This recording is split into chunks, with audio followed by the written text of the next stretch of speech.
Are laid to rest as the FBI enters the investigation into their murders. Good evening, I'm Bob Evans. And I'm Michelle King. The Gray Panther is gone, and does your family tree contain cancer? KUTV News is next. This is Channel 2, Salt Lake City. All tonight's news with Bob Evans, Michelle King, Mark Eubank has the weather, and Dave Fox the sports. This is KUTV News. Good evening. FBI agents are in Bolivia tonight trying to find out who killed 2 Mormon missionaries and why. A reward may be offered by the U.S. government for information about the assassinations, although no specific dollar amount has been determined. KUTV Washington correspondent Rick Shankman reports there is little hope that these crimes will be solved. While the murders remain a major preoccupation in Utah and Washington, officials have moved on to other pressing matters. This morning, the official State Department spokesperson was unaware the FBI was now on the case, although the information had previously been leaked to the Utah media. I know that we offered assistance. I'm not sure if we actually agreed and provided something. I'll look into that. At a briefing this afternoon for Wayne Owens, 2 State Department officials expressed concern about the murders, but began nearly all of their answers to questions about the crimes with the caveat, it's all just speculation. Were the missionaries targeted because they're Mormons? Well, here again, we are speculating.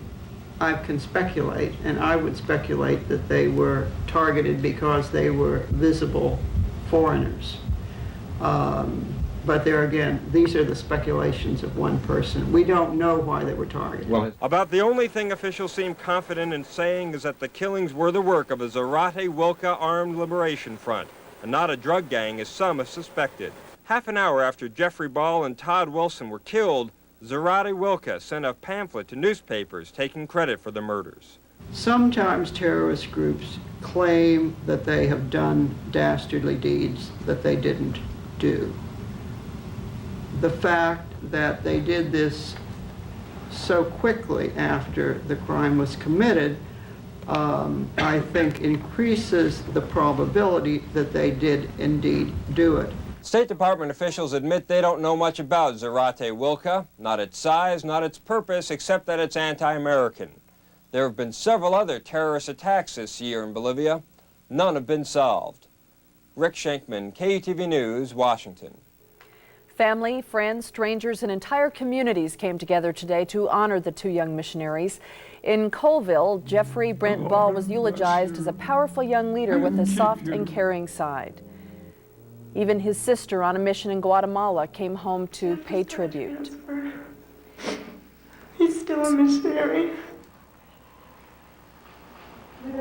Said that there is purpose in tragedy that only God understands. So for now, all anybody can say is goodbye. I miss you.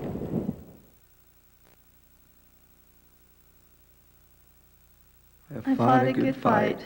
I finished the course. I've kept the faith. Tears were also shed today in the central Utah town of Wellington for Todd Ray Wilson. He was remembered as a young man with high principles and a kind heart. An LDS church leader told mourners that even in death, Todd Wilson's goodwill fills the heart of the community, and that Mormons and non-Mormons alike share in the pain caused by the missionaries' tragic murders.